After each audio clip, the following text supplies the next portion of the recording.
Hello everyone, welcome back to our keyword research section of the SEO course. So in this lesson, we will understand what keyword difficulty means and why it is important for SEO. What is keyword difficulty?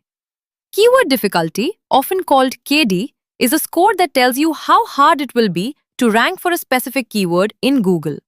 In simple words, it measures the level of competition for a keyword. If many strong websites are already ranking for a keyword, then that keyword will have high difficulty. But if fewer strong websites are competing for it, then the keyword will have low difficulty. Most SEO tools show keyword difficulty as a score from 0 to 100. Lower numbers mean easier keywords, while higher numbers mean more competition. Example of keyword difficulty. If you search for the keyword SEO, you will see very strong websites ranking, such as big blogs, marketing companies, and industry experts.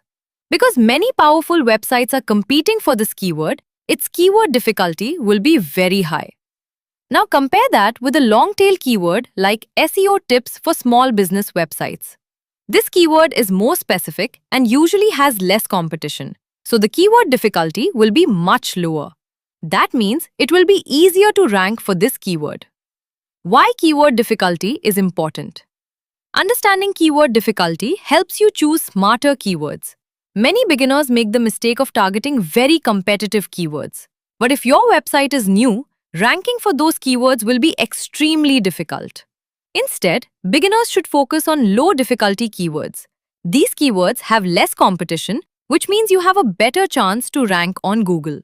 As your website grows and gains authority, you can slowly start targeting more competitive keywords. Let's quickly recap what we learned. Keyword difficulty shows how hard it is to rank for a keyword. It usually ranges from 0 to 100. Low difficulty keywords are easier to rank for, while high difficulty keywords have strong competition. For new websites, it is best to focus on low competition keywords first. In the next lesson, we will talk about search volume versus competition. You will learn how to balance these two factors to find the best keywords for your content. So continue the course and I will see you in the next lesson.